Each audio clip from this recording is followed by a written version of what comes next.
2022 'ਚ ਅਸੀਂ ਆਮਦਨ ਦੁੱਗਣੀ ਕਰਾਂਗੇ। मैं मोदी साहब ਨੂੰ ਪੁੱਛਣਾ ਚਾਹੁੰਦਾ ਕਿ ਇਹ ਜੀ ਕਿਹੜੀ ਜਾਦੂ ਦੀ ਛੜੀ ਹੈ ਜਿਹੜੀ 2 ਸੀਜ਼ਨਾਂ ਦੇ ਵਿੱਚ ਕਿਸਾਨ ਦੇ ਪੈਸੇ ਡਬਲ ਹੋ ਜਾਣਗੇ। मोदी सरकार का कोई मंत्री, कोई कैबिनेट मंत्री हिंदुस्तान की सरकार का, कोई स्टेटां की भारतीय जनता पार्टी का मुख्य मंत्री, कोई मिनिस्टर आके मेरे नाल डिबेट कर ले हिंदुस्तान दे विच एक भी शब्द, एक भी वर्ड जे किसान हितैषी होवे तां मैं अपनी 32 साल की वकालत तो रिजाइन कर दूंगा। स्वागत है तुहाडा मालवा MB TV के डैस्क से, जिथे देश का किसान दिल्ली विखे धरनिਆਂ ਤੇ बैठा है, ਉੱਥੇ ही ਸ਼੍ਰੋਮਣੀ ਅਕਾਲੀ ਦਲ ने भी ਹੁਣ ਮੁਹਿੰਮ ਛੇੜਦਿਆਂ ਵੱਖ-ਵੱਖ ਥਾਵਾਂ ਤੇ ਭੁੱਖ ਹੜਤਾਲਾਂ ਸ਼ੁਰੂ ਕਰ ਦਿੱਤੀਆਂ ਹਨ।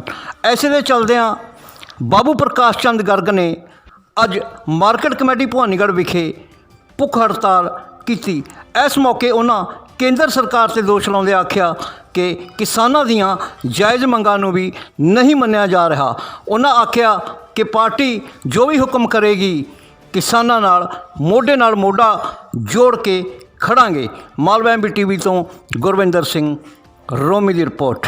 देखो, केंद्र सरकार ने जो किसान विरोधी 3 काले कानून बनाए ने उन्होंने रद्द कराउण वास्ते किसान लगातार 3 महीने पंजाब दीयां सड़कों ते टोल प्लाजियां ते रिलायंस पंपां ते अपने भविख ਨੂੰ ਬਚਾਉਣ ਦੀ ਲੜਾਈ ਲੜਦਾ ਰਿਹਾ। ਕੇਂਦਰ ਸਰਕਾਰ ਟੱਚ ਤੋਂ ਮਸ ਨਹੀਂ ਹੋਈ। ਹੁਣ ਪਿਛਲੇ 1 ਮਹੀਨੇ ਤੋਂ ਲੱਖਾਂ ਦੀ ਤਾਦਾਦ ਵਿੱਚ ਪੰਜਾਬ ਤੇ ਹਰਿਆਣੇ ਦੇ ਕਿਸਾਨ ਤਾਂ ਹੈ ਹੀ, ਵੱਖ-ਵੱਖ ਸੂਬਿਆਂ ਦੇ ਜਿਹੜੇ ਕਿਸਾਨ ਨੇ ਆਪਣੇ ਪਰਿਵਾਰਾਂ ਸਮੇਤ ਬੱਚਿਆਂ ਸਮੇਤ ਕੇਂਦਰ ਸਰਕਾਰ ਤੋਂ ਮੰਗ ਕਰਦੇ ਆ ਰਹੇ ਨੇ ਕਿ ਜਿਹੜੇ ਕਾਲੇ ਕਾਨੂੰਨ ਨੇ ਰੱਦ ਕਰੋ।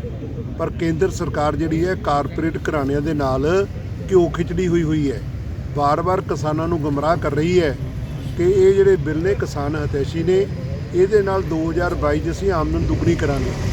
मैं मोदी साहब ਨੂੰ ਪੁੱਛਣਾ ਚਾਹੁੰਦਾ कि ਇਹ ਜੀ ਕਿਹੜੀ ਜਾਦੂ ਦੀ ਛੜੀ ਹੈ ਜਿਹੜੀ 2 ਸੀਜ਼ਨਾਂ ਦੇ ਵਿੱਚ ਕਿਸਾਨ ਦੇ ਪੈਸੇ ਡਬਲ ਹੋ ਜਾਣਗੇ ਤੇ ਜਿਨ੍ਹਾਂ ਬਿੱਲਾਂ ਨੂੰ ਕਿਸਾਨ ਚਾਹੁੰਦਾ ਨਹੀਂ, ਕਿਸਾਨ ਦਾ ਭਵਿੱਖ ਤਬਾਹ ਹੋ ਸਕਦਾ ਹੈ। ਉਹਦੇ ਨਾਲ ਜੇ ਪੰਜਾਬ ਦਾ ਅਰਥਚਾਰਾ ਖਰਾਬ ਹੁੰਦਾ ਹੈ ਤੇ ਨਾ ਇੱਥੇ ਆੜ੍ਹਤੀਏ ਨੇ ਬਚਣਾ, ਨਾ ਮਜ਼ਦੂਰ ਨੇ ਬਚਣਾ, ਨਾ ਉਰੇ ਇੰਡਸਟਰੀ ਨੇ ਬਚਣਾ।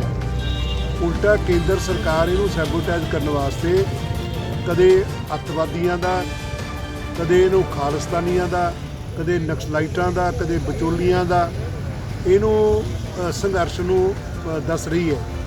ਔਰ ਬਾਹਰਲੇ ਬੰਦਿਆਂ ਨੂੰ ਜਿਹੜੇ ਨੌਨ ਕਿਸਾਨ ਬੰਦੇ ਨੇ ਉਹਨਾਂ ਨੂੰ ਬੁਲਾ ਕੇ ਵਫਦ ਇਹ ਦਰਸਾਉਣ ਦੀ ਕੋਸ਼ਿਸ਼ ਕਰ ਰਹੀ ਹੈ ਕਿ ਦੇਸ਼ ਦੇ ਬਾਕੀ ਸੂਬਿਆਂ ਦੇ ਵਿੱਚ ਇਹ ਬਿੱਲਾਂ ਦੀ ਹਮਾਇਤ ਹੋ ਰਹੀ ਹੈ। ਔਰ ਕੇਂਦਰ ਸਰਕਾਰ ਨੂੰ ਇਸ ਤਰ੍ਹਾਂ ਦੇ ਹੱਥਕੰਡੇ ਨਹੀਂ ਅਪਣਾਉਣੇ ਚਾਹੀਦੇ ਕਿ ਕਦੇ ਉਹ ਆੜ੍ਹਤੀਆਂ ਤੇ ਰੇਡਾਂ ਕਰਕੇ ਛਾਪੇ ਮਾਰ ਕੇ ਇਨਕਮ ਟੈਕਸ ਦੇ ਰਾਹੀਂ ਉਹਨਾਂ ਨੂੰ ਦਬਾਉਣਾ ਚਾਹੁੰਦੀ ਹੈ ਕਿ ਕਿਸਾਨਾਂ ਦੇ ਸੰਘਰਸ਼ ਦੀ ਹਮਾਇਤ ਨਾ ਕਰਨ। ਅੱਜ ਪੰਜਾਬ ਦਾ ਬੱਚਾ ਦੇਸ਼ ਦਾ ਹਰ ਕਿਸਾਨ ਜਿਹੜਾ ਹੈ ਕੇਂਦਰ ਸਰਕਾਰ ਤੋਂ ਮੰਗ ਕਰ ਰਿਹਾ ਹੈ। ਅੱਜ ਕੌਮੀ ਕਿਸਾਨ ਦਿਵਸ ਹੈ। ਅੱਜ ਸੰਕੇਤਿਕ ਭੁੱਖ ਹੜਤਾਲ ਅਸੀਂ ਸਾਰਿਆਂ ਨੇ ਰੱਖੀ ਹੈ ਤੇ ਕੇਂਦਰ ਸਰਕਾਰ ਤੋਂ ਮੰਗ ਕਰਦੇ ਹਾਂ ਕਿ ਇਹਨਾਂ ਬਿੱਲਾਂ ਨੂੰ ਤੁਰੰਤ ਰੱਦ ਕਰੇ। ਇਹ ਲੋਕਤੰਤਰ ਦੇ ਨਾਲ ਮਜ਼ਾਕ ਨਾ ਡਾਵੇ। ਲੋਕਤੰਤਰ ਦੇ ਵਿੱਚ ਲੋਕਾਂ ਦੀ ਸ਼ਕਤੀ ਵੱਡੀ ਹੁੰਦੀ ਹੈ। देखो, मैं पहला भी ये कानूनों से बोल के हटे हाँ तो थां ਅਸੀਂ दिल्ली भी जाके आए हैं, 2 ਬੱਸਾਂ ਭਰ ਕੇ ਵਕੀਲ ਸਾਹਿਬਾਨ। ਜਿੱਥੋਂ ਤੱਕ ਕਿ 3 ਆਰਡੀਨੈਂਸਾਂ ਤੋਂ ਬਾਅਦ ਬਿੱਲ ਬਣਾਉਣ ਦੀ ਗੱਲ ਹੈ, ਕਾਨੂੰਨ ਬਣਾਉਣ ਦੀ ਗੱਲ ਹੈ, ਇਹ ਅਨੈਤਿਕ ਗੱਲ ਕੀਤੀ ਹੈ ਮੋਦੀ ਸਰਕਾਰ ਨੇ। ਕਿਉਂ ਕੀਤੀ ਹੈ?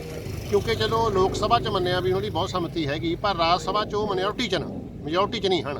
ਮਿਨੋਰਟੀ ਹੋਣ ਦੇ ਬਾਵਜੂਦ ਵੀ ਉਹਨਾਂ ਨੇ ਬਿੱਲ ਪਾਸ ਕਰ ਦੇਣੇ। ਇਹ ਡੈਮੋਕ੍ਰੇਸੀ ਤੇ ਹਿੰਦੁਸਤਾਨ ਦੀ ਤੇ ਬਹੁਤ ਵੱਡਾ ਧੱਬਾ ਲਾਇਆ ਮੋਦੀ ਨੇ, ਕਿਉਂਕਿ ਮੈਜੋਰਟੀ ਹੋਣ ਕਰਕੇ ਹੀ ਕਾਨੂੰਨ ਪਾਸ ਹੋ ਸਕਦਾ।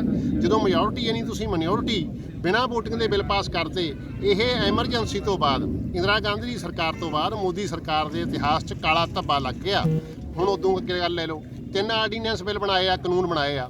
ਮੈਂ ਅੱਜ ਵੀ ਚੈਲੰਜ ਕਰਦਾ, ਪਹਿਲਾਂ ਵੀ ਚੈਲੰਜ ਕਰਦਾ, ਮੋਦੀ ਸਰਕਾਰ ਦਾ ਕੋਈ ਮੰਤਰੀ, कोई कैबिनेट मंत्री हिंदुस्तान की सरकार का, कोई स्टेटां की भारतीय जनता पार्टी का मुख्य मंत्री, कोई मिनिस्टर आके मेरे नाल डिबेट कर ले हिंदुस्तान दे विच एक भी शब्द, एक भी वर्ड जे किसान हितैषी होवे तां मैं अपनी 32 साल की वकालत तो रिजाइन कर दूंगा। एक भी शब्द इहा जा नहीं है जिहड़ा किसान हितैषी होवे।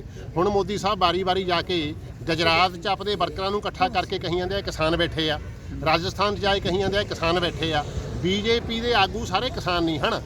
ਜਿਹੜੇ ਲੋਕਾਂ ਨੂੰ ਪਤਾ ਹੀ ਨਹੀਂ ਵੀ ਕਣਕ ਕਦੋਂ ਬੀਜਦੀ ਹੈ ਤੇ ਜੀਰੀ ਕਦੋਂ ਵੱਢਦੇ ਆ, ਗਮਲਿਆਂ ਚ ਲਾਉਣ ਵਾਲੇ ਲੋਕਾਂ ਨੂੰ, ਗਮਲਿਆਂ 'ਚ ਕਣਕਾਂ ਬੀਜਣ ਵਾਲੇ ਲੋਕਾਂ ਨੂੰ ਮੋਦੀ ਕਿਸਾਨ ਦੱਸੀ ਜਾਂਦਾ ਹੈ। ਜੇ ਮੋਦੀ ਅਡਾਨੀ ਦੇ ਪੋਤਿਆਂ ਦੀ ਛਟੀ ਤੇ ਜਾ ਸਕਦਾ ਹੈ, ਹਸਪਤਾਲ 'ਚ ਡਿਲੀਵਰੀ ਕੇਸ ਤੇ ਵਧਾਈ ਦੇਣ ਜਾ ਸਕਦਾ ਹੈ, ਤਾਂ ਟਿੱਕਰੀ ਬਾਰਡਰ ਤੇ, ਗਾਜੀਪੁਰ ਬਾਰਡਰ ਤੇ, ਸੰਘੂ ਬਾਰਡਰ ਤੇ ਬੈਠੇ ਕਿਸਾਨਾਂ ਨੂੰ ਕਿਉਂ ਨਹੀਂ ਮਿਲ ਸਕਦਾ? ਇਸ ਕਰਕੇ ਮੋਦੀ ਸਾਹਿਬ ਭੁੱਲ ਜਾਓ, ਹਿੰਦੁਸਤਾਨ ਦੇ ਲੋਕ ਅੱਜ ਗਾਜੀਪੁਰ ਬਾਰਡਰ ਤੇ 20,000 ਕਿਸਾਨ ਰੋਕ ਲਿਆ। ਅੱਜ ਸਿਰਸਾ ਜੀ ਬੋਲਿਆ, ਜਿਹੜੇ ਸ਼੍ਰੋਮਣੀ ਕਮੇਟੀ ਦੇ ਪ੍ਰਧਾਨ ਆ ਦਿੱਲੀ ਦੇ, 20,000 ਕਿਸਾਨ ਨੂੰ ਤੁਸੀਂ ਦਿੱਲੀ ਤੋਂ 40 ਕਿਲੋਮੀਟਰ ਦੂਰ ਰੋਕਦੇ ਹੋ। ਇਹ ਇੰਦਰਾ ਗਾਂਧੀ 9ਵੀਂ ਫਾਸੀਵਾਦ ਹਮਲਾ ਹੈ ਤੇ ਹਿੰਦੁਸਤਾਨ ਦੇ ਲੋਕ, ਖਾਸ ਕਰ ਪੰਜਾਬ ਦੇ ਲੋਕ ਇਹਨੂੰ ਬਰਦਾਸ਼ਤ ਨਹੀਂ ਕਰਨਗੇ। ਅਕਾਲੀ ਦਲ ਕਿਸਾਨਾਂ ਦੀ ਪਿੱਠ ਤੇ ਹੈ ਤੇ ਹਮੇਸ਼ਾ ਪਿੱਠ ਤੇ ਰਿਹਾ। ਸਰਦਾਰ ਬਾਦਲ ਨੇ ਹਮੇਸ਼ਾ ਵੱਡੇ ਵੱਡੇ ਮੋਰਚੇ ਲਾ ਕੇ ਕੇਂਦਰ ਸਰਕਾਰਾਂ ਨੂੰ ਝੁਕਾਇਆ। ਅਸੀਂ ਕਿਸਾਨਾਂ ਦੇ ਨਾਲ ਹਾਂ, ਖਾਸ ਕਰ ਸੰਗਰੂਰ ਹਲਕੇ ਦੇ ਵਿੱਚ ਬਾਊ ਪ੍ਰਕਾਸ਼ ਚੰਦ ਦੀ ਅਗਵਾਈ 'ਚ, ਜੋਗਾ ਜੀ ਦੀ ਅਗਵਾਈ 'ਚ, ਹਰਵਿੰਦਰ ਕਾਕੜਾ ਜੀ ਦੀ ਅਗਵਾਈ 'ਚ ਅਸੀਂ ਲੜਾਂਗੇ, ਆਖਰੀ ਦਮ ਤੱਕ ਲੜਾਂਗੇ। ਤੇ ਜਿੰਨਾ ਚਿਰ ਕਿਸਾਨ ਜਥੇਬੰਦੀਆਂ ਅੰਦੋਲਨ ਦਾ ਰਾਹ ਅਖਤਿਆਰ ਕਰਨਗੀਆਂ, ਅਕਾਲੀ ਦਲ ਦੀ ਪਿੱਠ ਤੇ ਰਹੇਗਾ। ਤੁਹਾਡਾ ਕਿਸਾਨਾਂ ਦੇ ਹੱਕ 'ਚ ਭੁੱਖ ਹੜਤਾਲ ਦਾ ਸੰਘਰਸ਼ ਮਿੱਥੇ ਸਮੇਂ ਲਈ ਹੈ ਜਾਂ ਕੁਝ ਕੁ ਸਮੇਂ ਲਈ? ਦੇਖੋ, ਸਾਡੀ ਪਾਰਟੀ ਹੈ ਇੱਕ, ਸਾਡਾ ਸੰਕੇਤਕ ਅੱਜ ਧਰਨਾ ਭੁੱਖ ਹੜਤਾਲ ਕਰਕੇ। ਜਦੋਂ ਵੀ ਸਾਡੇ ਭਾਰਤੀ ਪ੍ਰਧਾਨ ਸਰਦਾਰ ਸੁਖਬੀਰ ਸਿੰਘ ਬਾਦਲ ਜੋ ਵੀ ਹੁਕਮ ਲਾਉਣਗੇ, ਜਿੰਨਾ ਵੀ ਕਿਸਾਨਾਂ ਦੀ ਅਗਵਾਈ ਕਰਨ ਨੂੰ ਕਹਿਣਗੇ, ਕਿਸਾਨਾਂ ਦੇ ਪਿੱਛੇ ਜਾ ਕੇ ਚੱਲਣ ਦੀ ਗੱਲ ਕਰਨਗੇ, ਅਸੀਂ ਉਹਨਾਂ ਦੇ ਹੁਕਮ ਦੇ ਫੁੱਲ ਚੜਾਵਾਂਗੇ। ਕਿਸਾਨਾਂ ਜਥੇਬੰਦੀਆਂ ਦੇ ਨਾਲ ਆ।